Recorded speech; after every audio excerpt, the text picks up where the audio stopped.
Halo guys, ketemu lagi di Bible Studio dan bersama dengan bintang tamu kita, Bro Handri. Ya. Gua udah bukan bintang tamu kali, Bro. Iya. Apa dong namanya? Hah? Tim lah. Oh ya, tim Bible Studio ya. Karena memang nanti kita akan sering-sering sama dia ya. Jangan bosan ya. Oke, kali ini ya Bro Handri, Yes. kita akan membahas satu tema yang menarik nih menurut gue. Karena apa? Sering banget bukan salah pahami sih, tapi sering banget orang mungkin bingung mendekatinya. Apa itu? Kitab Wahyu. Wah. Kenapa nih? Pertama karena jarang dikotbahin. Rata-rata kalau khotbahin tentang kitab Wahyu itu dihubungin dengan akhir zaman. Yes. Nah kan, apalagi kalau kita baca seringkali bikin bingung, banyak simbol lah apa, lalu bikin orang jadi takut. Itu yang seringkali nih muncul. Ya. Nah pertanyaan sederhana ya bro ya, apa iya waktu kitab ini ditulis memang punya tujuan untuk nakut-nakutin, bikin kita bingung dan lain sebagainya? Nah kalau enggak nih bro, maksudnya kira-kira sebenarnya kitab Wahyu itu gimana sih? Kalau kita belajar di ilmu pengantar PB ya, Bro ya. Kalau kita lihat buku-buku yang ditulis belakangan-belakangan ini oleh ahli-ahli PB, kita bisa temukan informasi-informasi yang up to date tentang teori-teori atau penelitian-penelitian tentang kitab Wahyu. Yang tentunya memberikan kepada kita satu insight atau pemahaman bahwa sesungguhnya kitab Wahyu ini adalah kitab yang beda dengan kitab-kitab Perjanjian Baru yang lain. Bahkan sering disalahpahami bro ya. Betul. Dalam hal ini. Karena itu tadi, memang ini karya sastra yang unik, yang memang beda sama yang lain. Nah, sejauh yang gue pahami dari apa yang gue pelajari dalam ilmu pengantar PB, kitab Wahyu itu setidaknya memiliki 3 genre, ya, atau genre lah ya, genre. Cuman memang ternyata cara bacanya genre bro. Oke. Nuansa Francis gitu lah ya, genre ya. Oh iya. Itu ada 3. Apa tuh? Yang pertama itu surat. Oke. Ya. Jadi sebenarnya kitab Wahyu itu surat karena apa? Ada pengirim Yohanes, ada penerima. Ya kita bisa lihat dengan jelas di Wahyu 1 ayat 4 dari Yohanes kepada ke-7 jemaat yang di Asia Kecil. Iya. Kasih karunia dan damai sejahtera menyertai kamu dari Dia yang ada dan yang sudah ada dan yang akan datang, dari ke-7 roh yang ada di depan tatanya. Itu salam pembuka surat, bro. Iya. Kasih karunia dan damai sejahtera menyertai kamu itu kan Ciri surat perjanjian baru. Iya. Ciri greetingsnya, Iya, gitu. betul. Salam lah. Salam ya, pembuka. itu bisa kita lihat di surat-surat Paulus. Iya. Betul. Ya. Jadi itu surat yang memang dikirim ke 7 jemaat di Asia Kecil. Jadi ini bukan jemaat hayalan, bro. Iya. Benar-benar ada 7 jemaat yang memang dilayani oleh Yohanes di Asia Kecil atau Asia Minor, ya. Yang nanti kita tahu 7 jemaat itu namanya mana-mana ada di Wahyu 2 dan 3, ya. Jadi ini surat yang dikirim. Nanti kalau kita lihat Wahyu 22 itu ada penutupnya. Jadi benar-benar surat. Tapi nggak hanya surat masalahnya. Di satu sisi Wahyu ini adalah semacam nubuat. Oke. Nubuat. Tuh ayat 3 tuh. Ayat 3 tuh, berbahagialah ia yang membacakan dan mereka yang mendengarkan kata-kata nubuat ini. Cakap. Nubuat kan? Nubuat yang dituliskan. Jadi nubuat yang dituliskan dalam surat, bro. Kan? Lalu dikirim ke jemaat. Nah, satu hal yang perlu kita garis bawahi sama kata nubuat ini nih. Iya. Orang suka salah paham sama nubuat. Orang pikirnya nubuat itu prediksi masa depan. Iya. Ya, padahal nggak begitu. Nggak begitu. Oke, kita mesti fair. Ada unsur itu. Tapi bukan itu. Ya, gua ambil contoh. Tahu dong nubuatnya Niniwe? Ya. Siapa yang bawain? Yunus. apa kata nubuat terhadap Niniwe? Lu mesti bertobat. Kalau enggak, Di bumi hanguskan, dihancurkan. bumi hanguskan, apalah tunggang balikan lah ya. Balikin lah. Gimana coba ya kota ditunggang balikin itu? Salto dong dia ya. Bahasa nubuat sih emang begitu ya. Iya, betul juga ya. Artinya dihancurin ya. Iya. Pertanyaan gua, faktanya Niniwe itu gimana? Nggak gimana? Hancur nggak? Enggak. Kenapa? Bertobat. Berarti Nubuat itu pada dasarnya adalah sebuah seruan untuk bertobatan, bro. Iya. Iya kan? Ini penting tuh. Jadi nubuat itu tidak hanya prediksi masa depan. Di dalamnya seruan pertobatan. Ada seruan pertobatan. Dan di balik seruan pertobatan ini ada satu gambaran masa depan. Kalau lu nggak bertobat, Ya. ini nih yang bakalan terjadi. Tapi bukan itu intinya. Yang penting itu adalah pertobatannya, karena itu yang Tuhan mau. Tuh. Nah, kalau kita fair lihat Wahyu 2 dan 3, ya, selain jemaat di Smyrna, lain-lain itu ada unsur-unsur mengajak bertobatnya, bro. Iya betul. Yang kalau nggak bertobat, Ya. nanti begini, Betul. ya. Kita buka aja, Bang. Boleh. Biar jelas ya. Siap. Mantap. Kita buka dulu Wahyu 2. Ya, kita lihat. Oke. Yang pertama sama siapa? Buat siapa nih jemaatnya? Kedua, Efesus. Efesus, ya. Yuk, kita lihat. Ada teguran nggak buat dia? Ada, bro. Kenapa dia ya? Itu karena meninggalkan kasihmu yang semula. Terus apa kata ayat 5? Betapa dalamnya engkau telah jatuh. Apa yang diminta? Bertobatlah. Bertobatlah. Setuju. Ya. Kalau enggak, Kalau enggak, aku akan mengangkat apa tuh? mengambil Kaki dianmu. Jika kalau engkau tidak bertobat. Iya. Mirip nggak sama Niniwe? Iya. Sama. Bahkan kitab-kitab para nabi juga begitu modelnya. Benar. Nafasnya begitu. Ya, cuman memang pada nyatanya ada dua kemungkinan toh. Iya. Diresponnya dengan baik Atau tidak. Betul, Ya betul. udah gitu. Itu nubuat begitu. Iya, betul. Jadi jangan salah paham ya, guys. Nubuat itu nggak hanya soal nanti nih 2 tahun lagi lu merit atau gimana ya. Enggak kayak gitu, bro ya. Nubuat khususnya dalam PB itu memang membicarakan masa depan. Tapi khususnya dalam kitab Wahyu itu lebih ingin mengajak pertobatan dan memberikan satu gambaran yang jelas terhadap konsekuensi kalau kita nggak bertobat. Itu ya. Itu yang kedua. Tadi kan surat.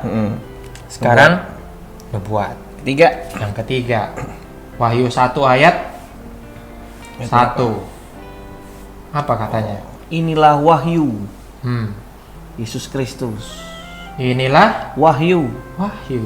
Tuh. Apokalipsis. Ya. Wahyu.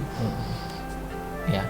Jadi genre terakhir dari wahyu adalah apokaliptik. Wahyu atau kebenaran yang disembunyikan Iya. di balik yang namanya simbol.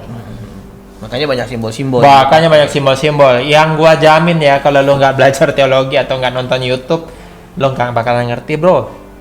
Iya ya, simbol-simbol. Karena itu simbol-simbolnya orang dulu. Betul. Orang yang hidup di 2000 tahun lalu yang memiliki latar belakang kebudayaan Yunani Roma. Iya. Jadi beda ya naganya ya. Beda. Naga yang di film sama liongnya orang Cina. Oh iya, beda. Beda konsep, beda kultur, bro. Ya. Jauh, ya. Jadi jangan kita sembarangan nafsir-nafsirin kalau kita nggak belajar sejarah, belajar kultur budaya waktu itu. Apalagi simbol-simbol itu tentunya pasti simbol-simbol yang bisa dimengerti juga oleh orang pembaca awal ya, bro. Iya. Silva, salah satu ahli PB, ngomong begini. Ya. Bagi penerima surat Wahyu ini, gua bilang surat ya, atau kitab Wahyu ini, kitab Wahyu itu nggak perlu ditafsir. Iya. Bahkan dia bilang kalau di kitab jatuh ke tangan orang Roma yang adalah penguasa waktu itu, mereka tahu isinya. Oke. Kalau itu sebenarnya nyindir mereka. Mm-mm. Itu Silva ngomong begitu. Jadi buat orang-orang yang nerima nih kitab Wahyu itu nggak perlu tafsir. Malah dia bilang kitab Wahyu itu nafsirin keadaan dunia kepada jemaat. Nah, ini yang nggak dipahamin, bro, masalahnya. Susah. Betul. Makanya lu wajib belajar pengantar PB Oke. kalau lu sekolah Alkitab. Betul. Karena itu dasarnya untuk memahami kitab Wahyu. Kalau enggak nanti lu nafsirnya ngawur-ngawur. Betul. Cocokologi. Iya tuh ya. Bisa aja orangnya bikin istilah itu ya. Iya, dicocok-cocokin. Cocokos sama logos. Cocokologi Bisa jadi gitu ya. Betul. Nanti cokolatos sama logos. Itu lain, bro. Itu sponsor. Bukan. Salah. Enggak ada, Oke. bro. Lanjut. Jadi itu 3 tuh. Mm-mm. Ya kayak tadi ya. Jadi yang gue bilang di awal ini unik nih. Ya kita Wahyu itu kayak martabak, bro. yang bisa punya 3 rasa ya. Kalau martabak bisa ada 3 rasa, coklat ya, keju, kacang ya. Iya. Wahyu itu bisa ada 3 rasanya. Atau genre-nya lah. Genre-nya. Genre surat, genre nubuat, genre apokaliptik, dan ketiganya ini blend bercampur menjadi satu kitab yang kita sebut Wahyu. Ya, dan proporsinya ini harus dipahami utuh. Kalau enggak nanti kalau lu cuma taunya ini apokaliptik, Ya, salah juga. repot. Betul. Lu Iya. akan fokus ke simbolnya. Betul. Padahal kalau ini surat, Iya. ada latar belakangnya. Iya, betul. Ada kondisi tertentunya makanya Iya. ditulis. Ya kan gitu. Tapi kalau lu cuma paham ini surat, nanti lu nggak ngerti lagi kalau ini nubuat ternyata. Iya, betul. Di mana di dalamnya ada tentu harapan prediksi eskatologis masa Iya. depan, tapi yang paling penting untuk kekinian adalah seruan pertobatannya. Ya kan? Makanya kalau kita lihat apa coba bahasanya? Ya. Kita lihat ayat 3 tadi itu. Ya. Berbahagialah yang membacakan dan mereka yang mendengarkan kata-kata nubuat ini dan yang menuruti apa yang tertulis di dalamnya, sebab Waktunya sudah dekat. dekatnya kapan? Nah, itu dia. Hah, Kedatangan Tuhan sudah dekat. dekat kapan? Ya seringkali kan begitu. Iya. Jadi dekatnya apa nih, bro? Dekatnya siapa coba ini kira-kira? Ya mereka. Buat siapa? Yang baca. Iya. Iya kan? Bagi mereka hal-hal yang ada di dalam ini sudah dekat. Dalam hal ini nubuatannya. Dekat dengan mereka. Dekat dengan mereka. Bagi kita dekat apa jauh? Jauh. Jauh. Berapa ribu tahun, bro? Jadi adalah lucu kalau kita mendekatkan diri ke sini. Mundur dong nanti Iya, ya. kita mundur. Lu kadang itu pendeta-pendeta secara tidak langsung pakai jasa Doraemon. Apa itu? Mundur, bro, pakai mesin waktu. Dia pikir Wahyu itu buat kita. Karena dia menempatkan diri di sana. Iya, Ya, itu betul. kocak, bro, kocak ya. Jadi jangan kayak gitulah ya. Dan Betul. kita lihat sendiri. Jadi ini surat yang dibacakan di dalam pertemuan jemaat di 7 jemaat di Asia Kecil ini. Nah, lu bayangin kalau ada satu tulisan buat dibacakan di depan jemaat, ya, supaya mereka dengar dan menuruti apa yang tertulis dalamnya. Berbahagialah. Jadi bukan buat kita. Bukan buat nakut-nakutin juga. Oh, bukan Harusnya buat- berbahagia yang baca Wahyu. Iya, membaca, mendengarkan dan menuruti. Apa yang Karena ada seruan pertobatannya. Oke. Menuruti ya. Menuruti. Setuju. Menuruti supaya jemaat 7 Asia Kecil ini bisa benar-benar ya bahasa kita sekarang tetap berkenan Oke. di pemandangan mata Tuhan. Karena memang kalau kita belajar latar belakang dan sejarah, hidup mereka itu gila sih, bro. Nah, ini Gokil, yang gue mau gokil. tanya tadi, kira-kira apa yang melatar belakangi sampai surat ini harus ditulis sama Yohanes? Sebenarnya gampang. Apa tuh? Mesti baca Wahyu 2 dan 3. Karena di dalam Masing-masing. masing-masing jemaat itu kelihatan Oke. latar belakang mereka, gambaran mereka sedang kesulitan apa. Iya. Kita bahas sedikit ya. Boleh. biar ada gambaran. Makanya setiap jemaat itu beda-beda. Keadaannya kan beda-beda tuh. Betul. 7 jemaat itu. Dari Efesus dulu. Oke, Efesus. Ya, kita lihat strukturnya ya. Tuliskanlah kepada malaikat jemaat di Efesus ya. Aku tahu segala pekerjaanmu, baik jerih payahmu maupun ketekunanmu. Oh, ini ada rekognisi nih. Iya. Ya. Ada rekognisi, ada pengakuan ya. Engkau dapat sabar terhadap orang jahat. Wih, mereka dijahatin nih jemaat berarti kan? Iya. Ya. Bahwa engkau telah mencobai mereka yang menyebut dirinya rasul tapi sebenarnya tidak. Wih, ada rasul palsu. Dan mereka Ya, betul. ngaku-ngaku. Dan engkau telah mendapati mereka berdusta. Jadi ada penyesatan. Betul, penyesatan. Ya, jelas toh? Penderitaan. Dan engkau tetap penyesatan. sabar dan menderita oleh karena namaku dan engkau tidak pernah. Ada penderitaan. Iya, betul. Ya. Tapi ada celah. Karena kau telah meninggalkan kasihmu yang semula. Maksudnya apa? Meninggalkan kasihmu yang semula. Yuk kita baca lagi. Oke. Ingatlah betapa dalamnya engkau jatuh, bertobatlah. Kalau nggak bertobat, waduh, kaki dian lu dicabut. Itu simbolik semua ya. Iya. Artinya ya, udahlah. UNIN lah bahasa Indonesia. Nah, tapi ini yang padamu engkau membenci perbuatan pengikut-pengikut Nikolaus yang kubenci. Nah, ini ada Nikolaus, ini ada tokoh nih. Siapa Ya, itu? siapa ini? Ya, tidak banyak catatan sejarah tentang ini selain yang kita tahu ini adalah tokoh antitesis, bro. Antagonis lah lebih tepat. Bayangkan Tuhan benci juga. Iya kan? Ku benci. Ya. Nah, ini kalau kita lihat deh, karena ini memang 7 jemaat ini deket-deketan, bro. Ya, nih rekan-rekan, 7 jemaat itu kalau kita jalan kaki ya, itu bisa makan 2-3 hari nyampe. Ngeliling 7 jemaat. Keliling. Dia kayak tapal kuda, bentuk tapal kuda tahu dong ya. Iya, kayak U gitu Ya kan. mungkin lo nggak pernah lihat kuda sih, tapi Kaki lo kuda. bayangin aja U kebalik bro ya, Ya, begini. Nah 7 jemaat itu Nah, seperti U seperti terbalik. U kebalik, ya. Jadi mereka itu kayak satelit lah ya, dempet-dempetan sebenarnya. Jadi kalau mau pelayanan, Yohanes yang adalah tipikal nabi keliling waktu itu, ya, pasti singgah-singgah, Singgah-singgah. pindah-pindah ya. Nah, ada Nikolaus itu kalau kita lihat di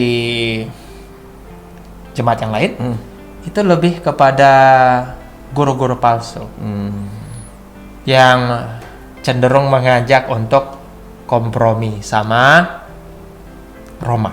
Oke. Nah, nanti gue jelasin lebih lanjut soal itu ya. Nah, itu ada yang seperti itu. Jadi ada masalah di Efesus itu, ada penderitaan tadi, ada rasul palsu, ada juga Nikolaus ini. Tapi sepertinya orang-orang Efesus ini udah mulai goyah.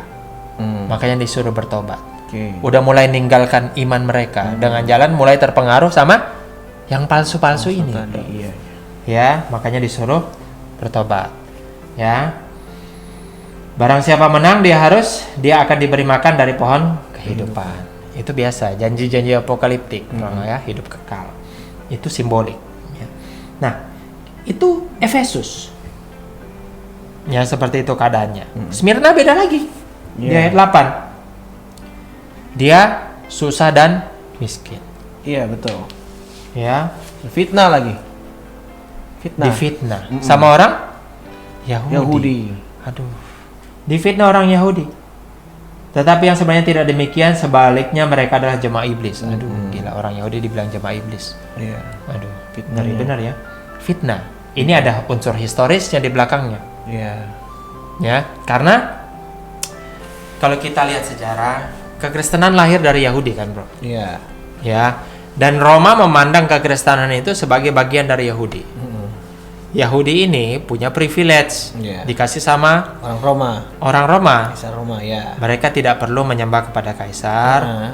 Mereka bisa mengikuti ibadah mereka sendiri. Iya. Ya. Cuman waktu mereka memberontak di tahun 68 sampai 72, dicabutlah sudah. Mereka nggak boleh lagi. Oke. Dicabut itu bukan mereka nggak boleh lagi. Orang Yahudi itu langsung memisahkan diri sama kekristenan. Langsung. Karena semangat memurnikan diri. Ya. Iya, betul. Lu kan beda sama gua. Lagi pula lu nggak ikut perang sama gua Iya, kemarin kan? Iya, betul. Iya kan? Orang Kristen nggak suka begitu-begitu kan? Betul. Nggak ada zelot di orang Kristen. Iya. Alhasil Langsung. dia lap fitnah ke Roma. Woi Roma, orang Kristen itu bukan bagian Kita gua. lagi. Iya, jadi mereka harus beribadah kepada Pada Kaisar. Jadi yang tadinya berlindung di bawah naungan orang Yahudi, nggak perlu menyembah kepada Kaisar, sekarang Ada ancaman privilege-nya ini ya, betul. dicabut. Yohanes marah. Iya. Lu sok suci lu ya. Padahal lu ikut nyumbang untuk pembangunan patung Kaisar di Bait Allah. Iya, betul. Supaya aman, Bro. Iya. Karena baru memberontak kan. Iya. Makanya Rasul Yohanes ngomong jemaah iblis. Setan lo katanya. ya. Iya, kan Lu jemaah iblis yang begitu. Iya. Iya. Kita nggak ada salah apa-apa, lu fitnah kita. Padahal kan orang Kristen nggak mungkin dong, bukan bagian orang Yahudi. Iya. Sedikit banyak. Betul. Ada dong orang Yahudi juga di dalamnya. Iya, betul. Tapi mereka bisa bilang bukan orang Yahudi. Gile. Bisa gitu loh, bro. Memang fitnah lebih kejam daripada fitness. Salah. Fitness masih bisa bayar, bro. Asal lu ada duitnya ya. Gitu, bro. Smyrna. Ya kan? Difitnah orang Yahudi, akhirnya menderita. Tapi udah dibilang di ayat 10, janganlah takut terhadap apa yang kau derita. Mereka pasti menderita karena udah kepisah. Iya. Pasti langsung orang Roma akan menyiksa mereka dan memaksa mereka untuk Menyembah Kaisar. menyembah Kaisar. Iya, betul. Karena itu hukum Dominus et Deus. Ya, raja itu Tuhan. Ya. Itu Roma kan punya propaganda gitu.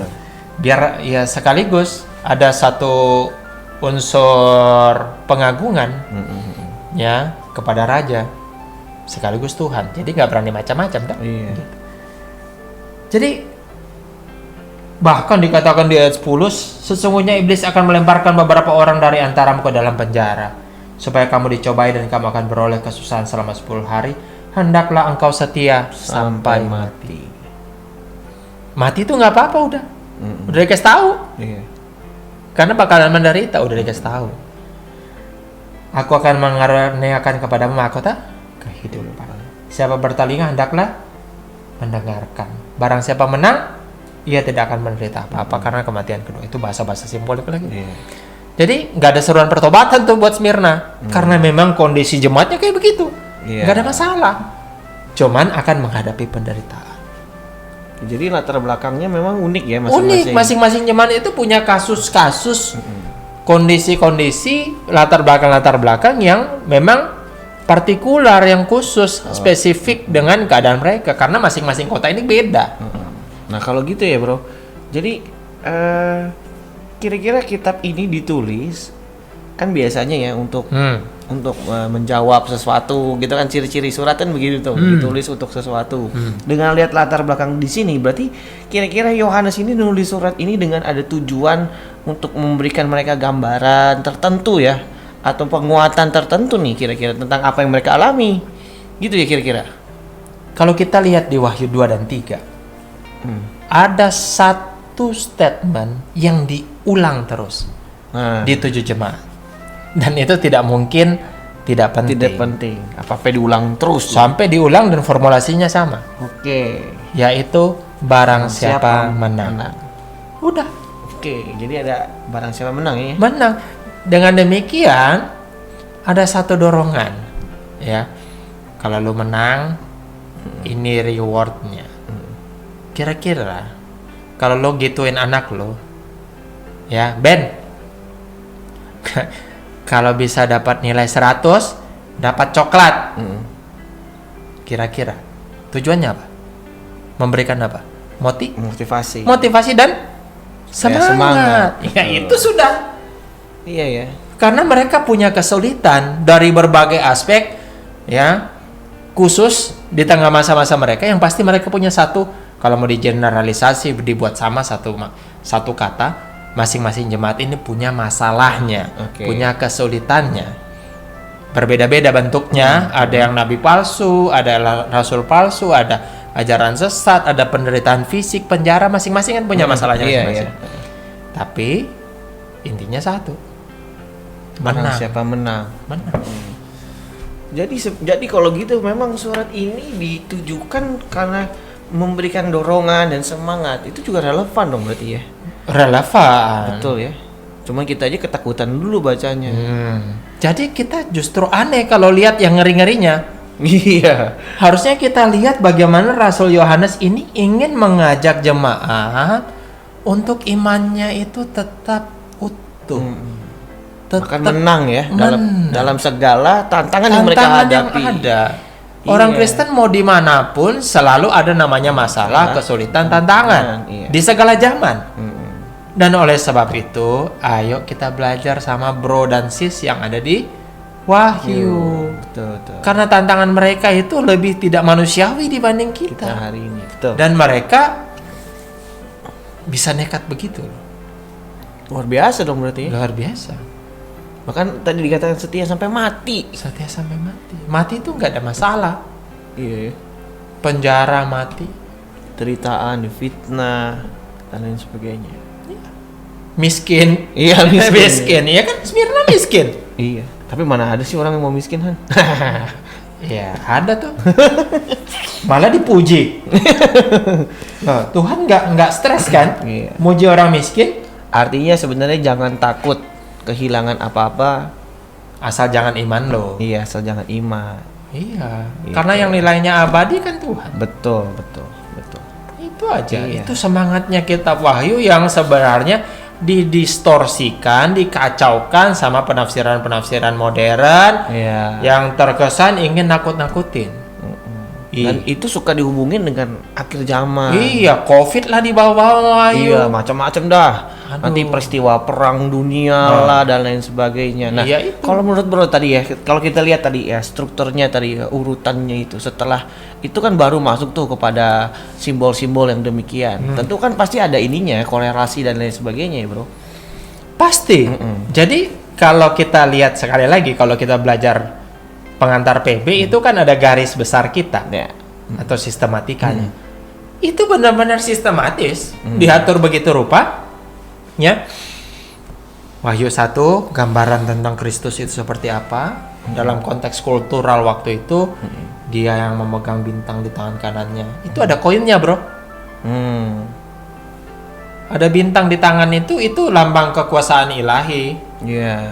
Jadi sebenarnya itu konsep Romawi ditarik ke Kristus. Menurut orang Roma yang memegang kuasa ilahi itu Kaisar. adalah kaisar dan Iya. keluarganya atau Iya. keturunannya. Bagi orang Kristen yang pegang bintang di tangan kanan itu Yesus. Jadi ada dua kubu. Lalu diberikanlah Wahyu 2 dan 3 gambaran umum tentang jemaat dan sebuah dorongan agar mereka bisa menang. Wahyu 4. Siapa yang diceritakan di situ? Wahyu 4. Wahyu 4 dimulai dengan apa? Tua-tua. Ya. Keempat binatang. Sesungguhnya sebuah pintu terbuka di Sorry. sorga. Bro, Wahyu ingin mengajak kita berimajinasi. Di balik dunia yang kacau carut marut ini, berantakan dan lain sebagainya. iya, ada penderitaan. Di balik itu kalau lu singkap dikit langit ini tung ada Surga. surga. Ini memberikan hope ya. Betul, Pengharapan. pengharapan. Tapi memang pengharapan ini dilandaskan pada yang namanya penderitaan. Oke. Makanya kalau lu lihat lagi setelah ini gambaran tentang surga, kekuasaan anak domba, kekuasaan Yesus, dimulailah yang angka 7 itu. Simbol-simbol. Simbol-simbol, tertentu. ada 7 materai, 7 Tujuh cawan. Itu semua penderitaan. Supaya gambaran-gambaran itu memberi sebuah kesan bahwa penderitaan yang mereka alami ini memang adalah sebuah kenormalan. Sesuatu yang normal yang memang mereka akan alami. Atau dengan bahasa lain, konsekuensi yang akan mereka terima. Konsekuensi karena mereka orang Kristen dan menyembahnya kepada anak domba adalah penderitaan. Karena yang memegang pemerintahan dunia pada waktu itu adalah Roma. Dan di balik Roma adalah Siapa lawannya Allah? Iblis. Iblis. Oke. Otomatis lu menderita. Iyalah. Karena di balik Roma itu iblis. Betul. Itu yang dilambangkan dengan naga dan binatang di Wahyu 12 dan 13. Oh. Supaya orang tahu, wajarlah gua menderita. Di balik Iya. Roma ini setan atau iblis. Ya, betul. Yang adalah musuh Allah. Lah gua anak Allah, gua jemaat, gua jemaat Kristus. Mau Wajar gua dihancurkan. diginiin. Mau Wajar gua dihancurkan. dipenjara, wajar gua mau dibunuh. Iya. Jadi Tapi- lu bisa realistis. Iya. Oh ya udahlah, memang udah begini. Tapi diberi Harapan. Tapi ya tadi ya di balik segala penderitaan itu ada nih. Nah, makanya lu lihat skemanya Wahyu. Setelah penderitaan 777 itu, Wahyu 17, 18, 19, iblis itu, perempuan itu, Babel itu kalah. Lu menderita sekarang nggak apa-apa. Karena endingnya lu udah tahu. Kejahatan itu nggak akan pernah menang. Betul. Justice will prevail. Oi, itu semangatnya. Iya, iya. Keadilan Allah itu pasti akan ditegakkan. Setuju, gua. Sekalipun gua sekarang akan mati. Iya, iya. Makanya puncaknya Wahyu 21 dan 22 itu adalah kesempurnaan gereja lewat berbagai bahasa simbolik. Iya. Pohon kehidupan, Iya. langit baru, bumi baru, Yerusalem baru, Betul. kitab kehidupan, Nah. itu semua simbolik. Jadi kalau lu jeli, bro, di dalam Wahyu 2 dan 3 itu ada simbol-simbol. Barang siapa menang dia akan seperti ini ya. Kita lihat dikit-dikit aja, bro, ya. Sikit-sikit. Wahyu 2 ayat 1. Ya. Kita lihat. Barang siapa menang dia akan kuberi makan dari pohon kehidupan. Yang dari taman Firdaus Allah. Barang siapa menang. Itu Efesus. Smyrna. Barang siapa menang ia tidak akan menderita apa-apa oleh kematian kedua. Beda-beda ya. Iya. Terus kita lihat. Pergamus. Habis Smyrna siapa? Pergamus. Barang siapa menang apa dia? Kuberikan mana yang tersembunyi. Aku Batu akan putih. batu putih yang atasnya Tertulis nama baru. Nama baru. Iya. Beda-beda kan Iya. simbolnya? Betul, betul. Tiatira. Apa Tiatira? Barang siapa menang. Ku karuniakan bintang? Memerintah. Ku karuniakan kuasa atas bangsa-bangsa. Bangsa, iya. Memerintah dengan Tongkat tongkat. besi. Memerintah. Oke, kita ambil itu dulu ya. Wahyu 3 ada lagi tuh. Jadi masing-masing jemaat itu punya Punya simbol-simbol simbol-simbol. khusus. Iya, iya. Kalau lu jeli, konsep ini yang masih barang siapa menang, masih imperfect, Iya.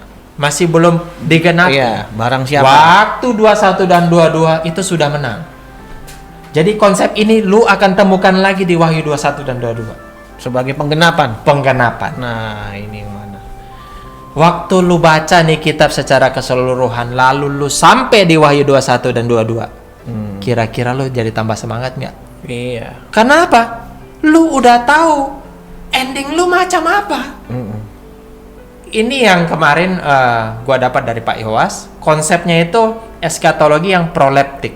Apa tuh? Jadi masa depan ditarik ke masa sekarang, khususnya waktu itu. Waktu itu, ya. Bagi 7 jemaat. Supaya apa? Menjadi kekuatan, menjadi pengharapan eskatologis mereka. Mereka bisa melihat yang ada di masa depan itu di masa sekarang. Mati pun gak apa-apa, bro. Oke. Karena gue udah tahu ending gue macam apa. Kalau gue mempertahankan iman gue, kalau gue menang, kan barang siapa menang? Iya. Gue udah tahu nasib gue. Gue akan bersama-sama dengan Tuhan. Iya. Makanya di sini ada unsur motivasi ya. Oh, jelas. Menguatkan, memberikan pengharapan kepada mereka yang hari Silakan itu sedang baca mengalami. Wahyu itu. Iya. Isinya itu penuh dengan udah lu mati di penjara juga nggak apa-apa. Wahyu 13, 12, 14 isinya begitu-begitu. Karena gambaran saat itu seperti itu. Memang mereka Mengalami aniaya yang aniaya berat. yang hebat.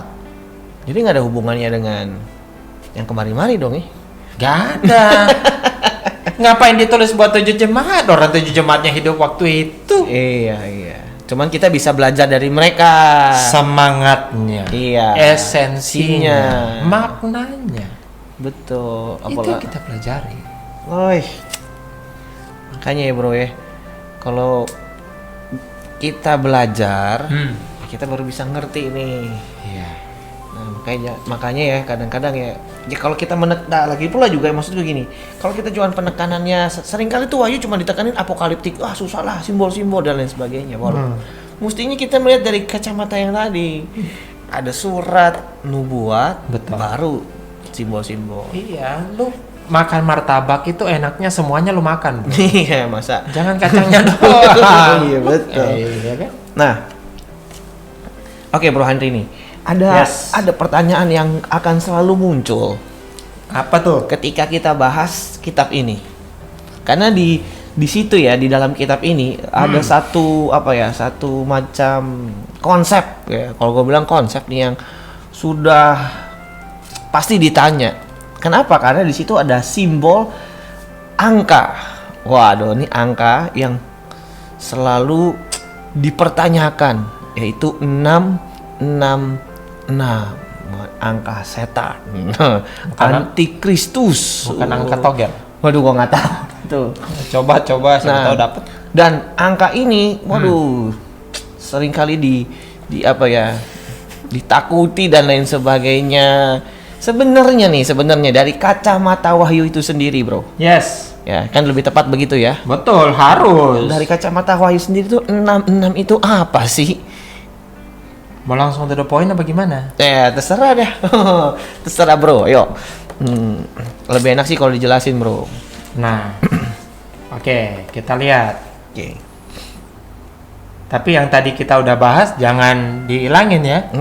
Karena itu fondasinya untuk bisa nyambung. Kenapa kita bisa memberi satu argumentasi bahwa 666 itu ini. Oke. Gitu loh ya. Oke. Jadi yang tadi itu tolong jangan dilupain ya. Nah, 666 itu sendiri kan di Wahyu berapa nih? 13 ya. Oke, Wahyu 13. Wahyu Coba. 13. Wahyu 13 ayat berapa, bro? 18 kan itu? Iya, siap. 13 18 ya. Yang penting di sini ialah hikmat. Barang siapa yang bijaksana baiklah yang menghitung bilangan binatang itu, karena bilangan itu adalah bilangan seorang manusia dan bilangannya ialah 666. 666. Triple six katanya. Triple six. Kalau rekan-rekan nyambung dengan apa yang tadi kita udah singgung, lu udah tahu ini nggak mungkin chip. Iya benar ya. Iya dong. Karena 7 jemaat di Asia kecil nggak ngerti apa itu chip. Chip, iya. Iya. Potato chip. Itu enak, bro. Ada nggak ya di sana chip atau ya? Chip itu maksudnya kan apa ya? Benda Ya, yang ditaruh di semacam- ya benda ya, kan, Ya, chip lah. chip lah Yang ya, ditaruh di yang ada di dahi. ATM lo, yang Ah, chip katanya lah. nanti bakalan dijadiin kecil, diimplan ke tangan, jidat atau dan lain jidat, sebagainya. ya, Oke. biar lo bisa terkontrol kesehatannya atau mau bertransaksi.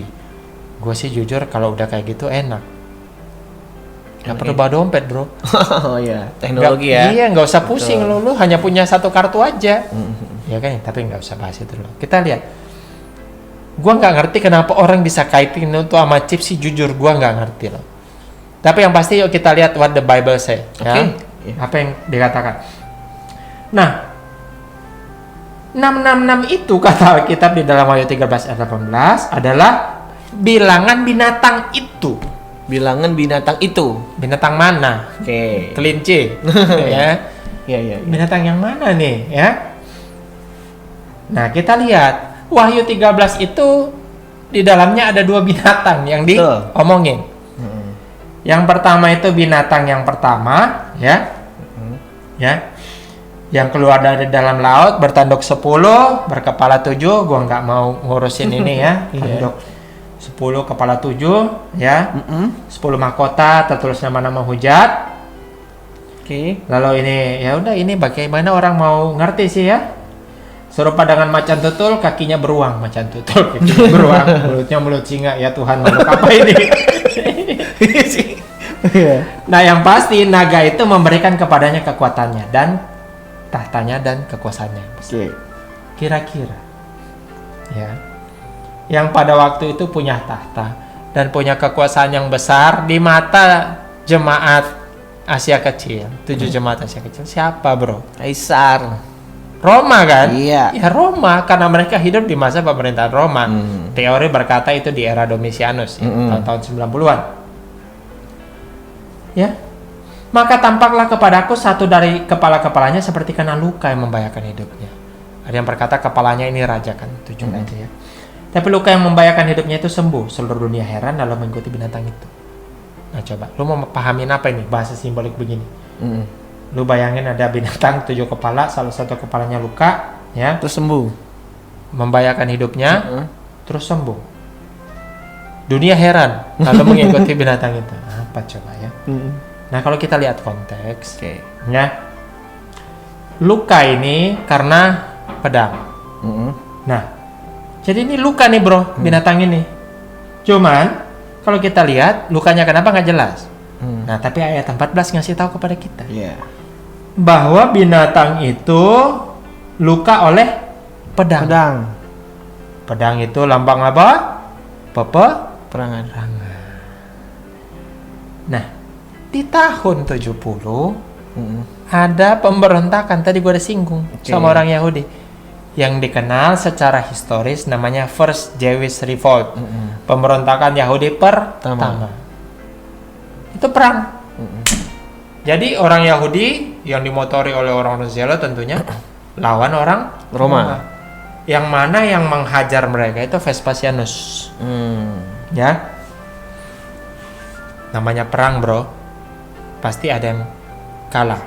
Yang kalah siapa? Orang Yahudi. Tapi orang Roma juga terluka karena ada casualty. Iya. Ada korban. Iya. Tapi menang Roma. Ya, menang Roma. Dan oleh sebab itu dia bisa dalam tanda kutip sembuh. Kalau bro tahu ada koin, bro. Koin namanya Roma Resurgence, kebangkitan Roma. Itu Kaisar Vespasianus berdiri begini gara-gara dia berhasil ngalahin pemberontakan itu, lalu Dewi Roma kayak dia naikin begini. Ada koinnya. Jadi seolah-olah itu tadi terluka tapi sembuh. Dan karena dia menang perang, apa akibatnya zaman itu kalau lu bisa menang perang, bro? Orang jadi makin takut, makin respect. Ya udah. Seluruh dunia mengikuti binatang itu. Apalagi orang yang percaya orang Israel itu bangsa pilihan Tuhan. Kalah juga loh. Oh iya. Nama Roma. Hebat benar berarti Roma ya. Iya. Dan mereka menyembah naga itu. Naga itu iblis ya. Karena ia memberikan kekuasaan kepada binatang itu. Nah. Jadi di balik Roma itu tadi yang gue udah singgung dikit. Ada iblis. Betul. Dan mereka menyembah binatang itu Roma sambil berkata, siapakah yang sama seperti binatang itu? Jadi Roma itu dianggap binatang. Dan siapa yang dapat berperang melawan? Perang. Make sense dong tadi gue bilang kan? Iya. Terluka itu berarti pedang. Betul. Perang. Siapa yang bisa lawan dia? Nggak ada, kalah. Iya. Iya kan? Bahkan orang Yahudi yang umat Allah aja kalah. Gitu ya. Ngemeng aja lo umat Allah. Kan gitu kan? Iya. Terbukti. Dan kepada binatang itu diberikan mulut yang penuh kesombongan dan hujat. Kepadanya diberikan juga kuasa untuk melakukannya 42 bulan lamanya. Udah, kita nggak usah pusingin yang itu ya. Kalau kita tafsirin satu-satu nanti bingung dah. Iya. Lalu ia membuka mulutnya untuk menghujat Allah, menghujat namanya dan kemah kediamannya dan semua mereka yang diam di surga. Jelas orang ini dibaliknya iblis. Betul. Nah, dan ia diperkenankan Roma untuk berperang melawan orang-orang kudus dan untuk mengalahkan mereka. Dan kepadanya diberikan kuasa atas setiap suku, umat, bahasa, bangsa. Siapa yang punya kuasa atas setiap suku, umat, bahasa, bangsa pada waktu itu? Roma. Iya. Orang dia the ruler of the world. Iya waktu itu betul. Iya, propagandanya Orbis Terrarum, spear of the world. Iya. Roma itu adalah yang diberikan mandat oleh Tuhan untuk menguasai dunia. Iya. Udah propagandanya begitu. Betul. Jadi ya dia memang yang pegang mayoritas kekuasaan waktu itu. Siapa lagi? Jelas ini Roma. Ya binatang ini Roma. Ya bukan Amerika. Iya. Nggak ada urusannya sama Amerika. Ya. Iya betul. Dan semua orang yang diam di atas bumi akan menyembahnya. Ya karena memang propagandanya Roma begitu juga. Ya, kultus peribadatan kepada kaisar. Yaitu setiap orang yang namanya tidak tertulis sejak dunia dijadikan di dalam kitab kehidupan dari anak domba yang telah disembelih. Ya kalau lu nyembah Roma otomatis lu bukan pengikut Kristus lah. Iya. Jelas toh. Hanya ingin memberikan sebuah kontradiksi. Lu yang baca surat ini, lu ada di posisi mana? Lu orang Kristen kan? Ya berarti gua nggak boleh menyembah Roma. Betul. Karena kalau gua nyembah Roma, Melawan Allah. berarti gua namanya nggak ada di kitab kehidupan, bro. Iya. Siapa bertelinga hendaklah ia mendengar. Iya. Ini klausa di Yesus toh, Iya. pengajaran Yesus. Mesti dengar baik-baik.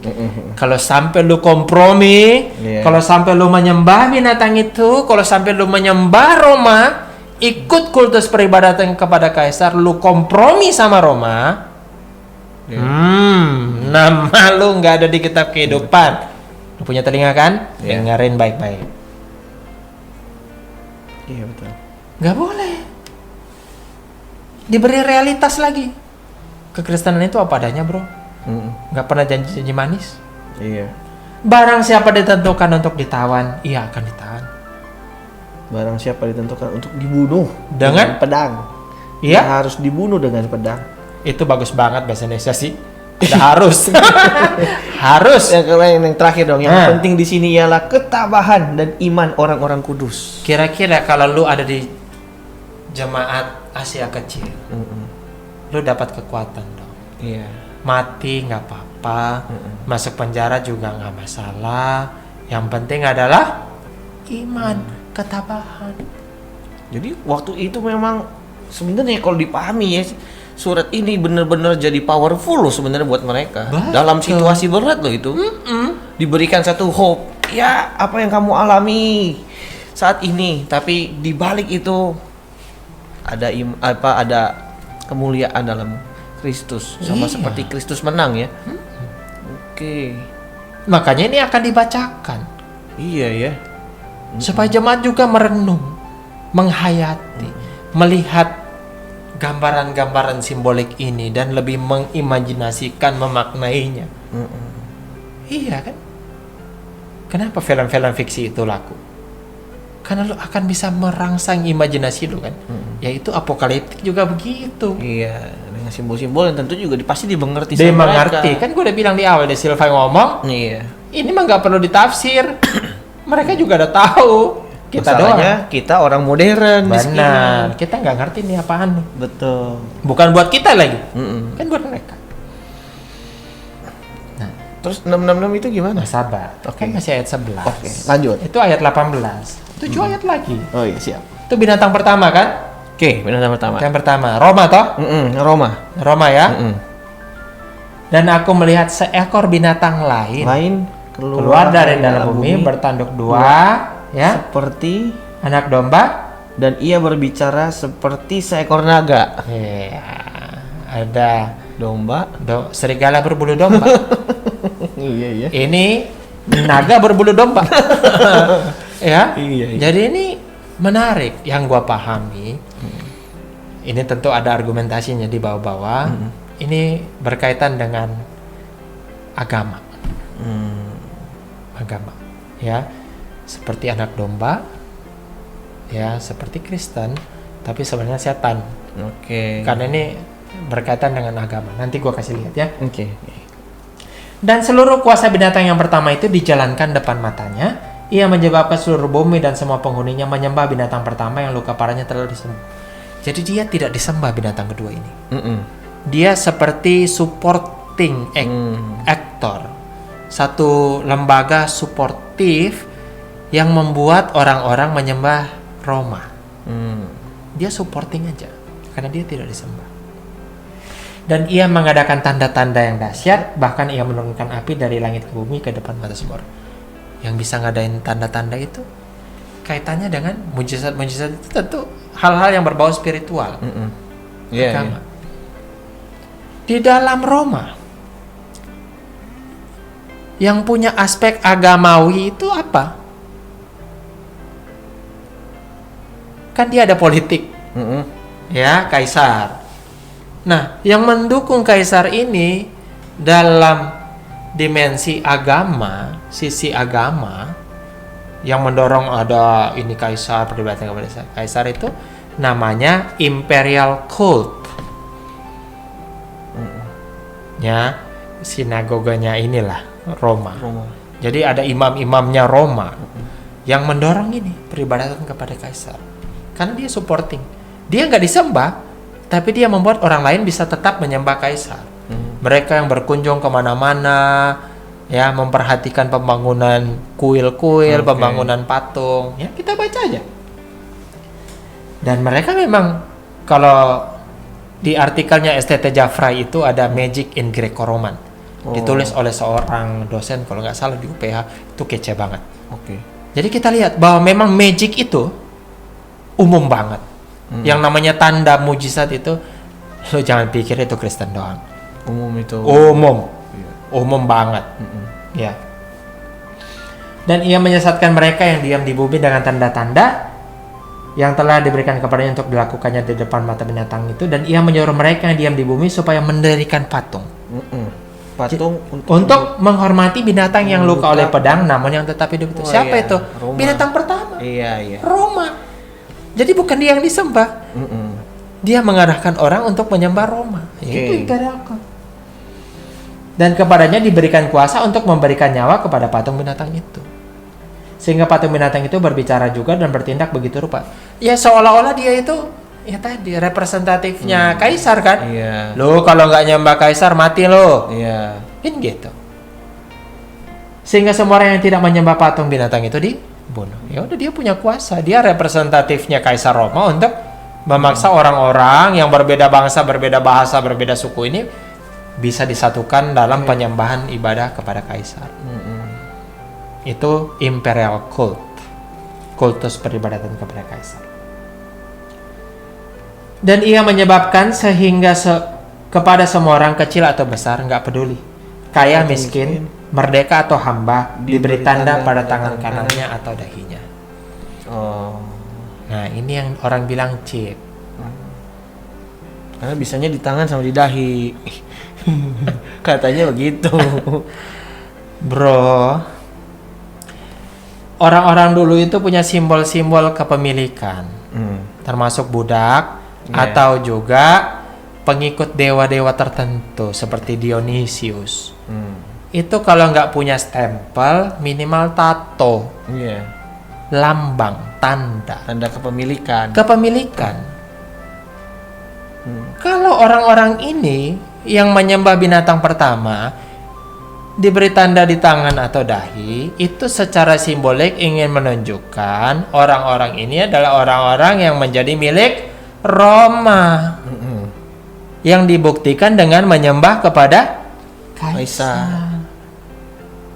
Dan memang orang-orang yang seperti inilah yang ikut dalam peribadatan kepada kaisar lah yang bisa ayat 17 menjual, membeli.